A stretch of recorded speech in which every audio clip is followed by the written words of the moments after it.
name is Monica Kent, and today I would like to talk to you about my advocacy program, which is called the Heart of Memphis.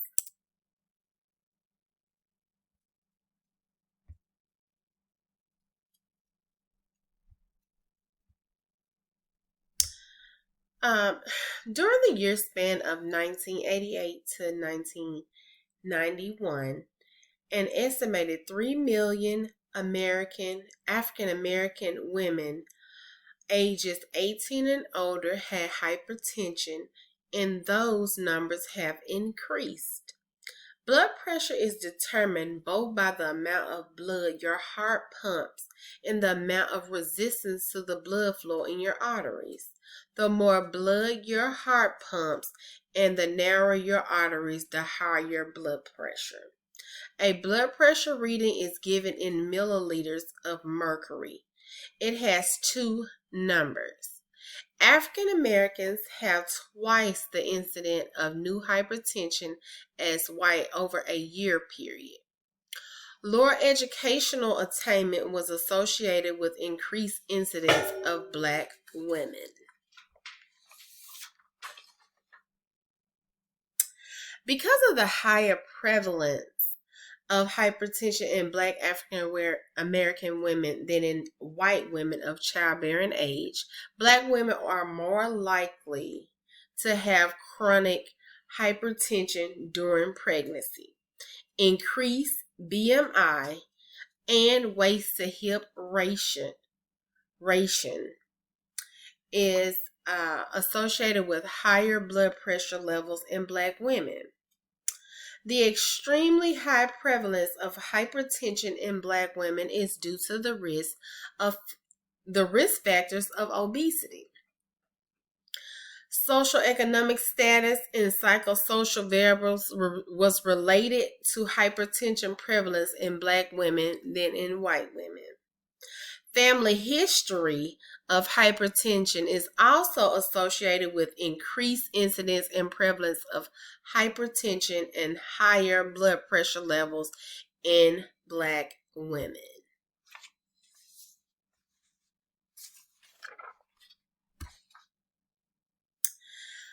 Hope and Healing was a great program that offered diabetes management, blood pressure management, cooking classes, aquatic center, gym, and computer skill classes for adults. Family planning clinics,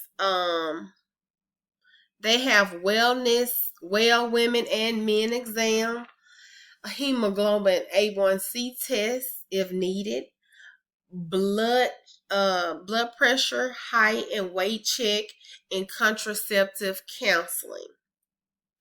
Christ Community has several clinics in the Memphis area. They provide family planning, adult primary care, behavioral health services, COVID testing, and family solutions.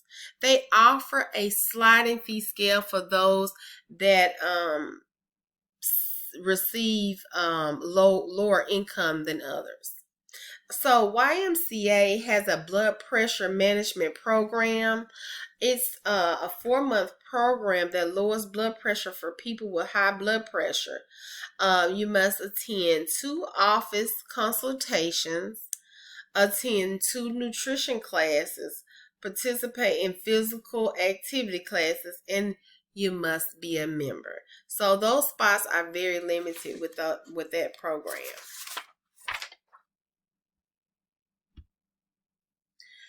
So the advocacy plan is to create a safe place for women to learn about healthy life skills that involve stabilizing the blood pressure, medication management, becoming more active, and providing nutritional guidance.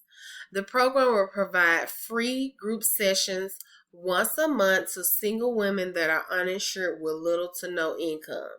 The program will equip the women with necessary tools to prevent high blood pressure. So at the end of the program, there will be incentives given upon the completion of the program, but the individual must meet the criteria in order to get the incentive. advocacy plan and purpose. The purpose of the Heart of Memphis is decreasing hypertension rates among Black African American women and avoiding complications such as heart disease, stroke, chronic kidney disease, and heart attack. So the advocacy plan goal is to decrease and eliminate hypertension through education and group therapy. Each member will receive their own blood pressure machine to check the levels at least 2 times a day. Each member will also receive a journal to track blood pressure levels. So pre and post wellness checks will be conducted by a registered nurse. That way the nurse will check like their hemoglobin A1C, blood pressure, anything involving physical illnesses. The nurse will check and run the test for that. So, the project timeline. So, the first thing we want to do is apply for funding. So, we're going to apply for funding August the 2nd. The program director will conduct that, will actually work on that. And the second thing we're going to do, we're going to hire staff for the Heart of Memphis. We want to have a strong team. We want to have our members and select our board members by October 2021. So the third thing we're going to do, we need to have members. So we're going to recruit and we're going to receive referrals, and that will come from community-based organizations, clinics, local health departments, work by word of mouth, people in the community. So we're going to collaborate, but at the very beginning, with different community-based organizations, clinic, health department, local charities, and places of that nature. So the next thing we are going to do, we're going to start the support groups and education classes. So we're going to start that October, November, no later than November. So we're going to get our group facilitators, our members, and staff to get that started. So the next thing we're going to do is have program evaluations. We have to know if this program is actually working. We're going to do that annually. So we're going to get some assistance from whoever we get our funding from. If it's federal, if it's state, and also the director will be over that. The last thing, we're going to terminate the groups at the end of the fiscal year. This is where we're going to get the outcomes. We're going to get that nurse in to do the post-testing evaluations on each one of our members. We're going to do that, and we're going to see where we're at. So now we're going to talk about funding.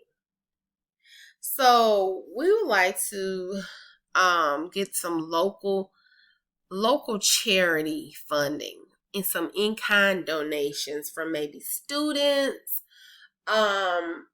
community volunteers, just anybody that's willing to help out with the community. The program director will apply for the state and federal funding. Whatever funding that is out there, the program director will take the lead on that. The Heart of Memphis will collaborate with Church Healthcare Center, local health department, and Christ Community because they need a registered nurse to help with education and to help assist with those wellness checkups for pre and post testing.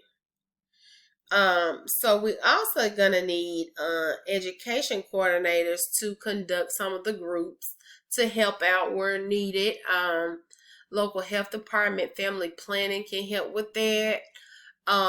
We would need a guest speaker. If groups are going to be once a month, we would need group facilitators to come out and actually do some presentation and some hands-on type of things while we're working on groups and cooking classes and learning how to use the blood pressure machine and learning how to read test results and lab results.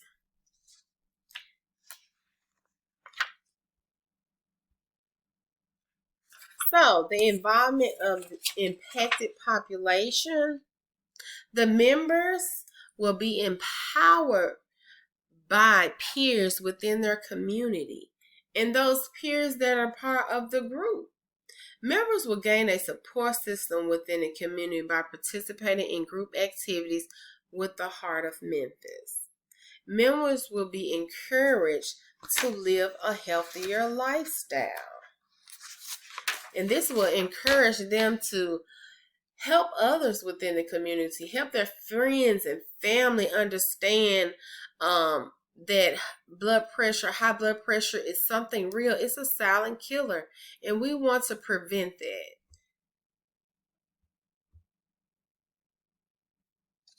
I want to thank you all for your time. Here's my reference page. Thank you and have a great day.